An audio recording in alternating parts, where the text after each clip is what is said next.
জুমার দিন সকালবেলা ফজরের নামাজের পর থেকে ফেরেশতারা যতগুলো মসজিদে জুমা অনুষ্ঠিত হয় ওই মসজিদে ঢোকার প্রতিটা দরজার মধ্যে দাঁড়িয়ে থাকে।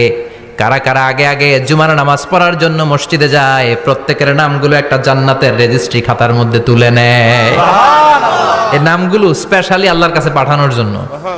সুবহানাল্লাহ কইবেন না? ডানে বাঁয়ে সামনে পেছনে যতগুলো দরজা, প্রতিটা দরজায় ফেরেশতারা বসে থাকে।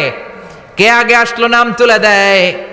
তুলতে তুলতে তুলতে তুলতে খতিব সাহেব যখন খুতবা দেওয়ার জন্য মিম্বারে যেয়ে বসে যায়, ফেরেশতারা তাদের খাতা বন্ধ করে তারাও খতিব সাহেবের সামনে জুমার খুতবা শোনার জন্য বসে যায়। পড়েন সুবহানাল্লাহ।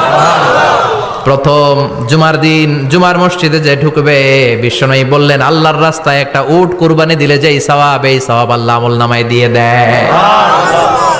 দ্বিতীয় পর্যায়ে যে ঢুকে, বিশ্বনবী বললেন বাকারা, গরু কুরবানির সওয়াব পায়।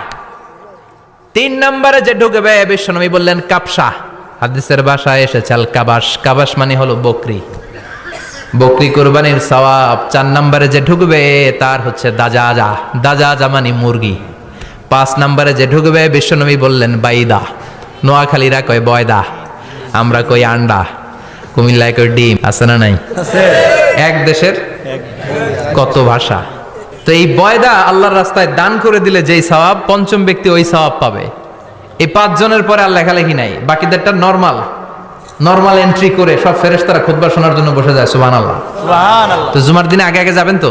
ইনশাআল্লাহ। সবাই রাজি?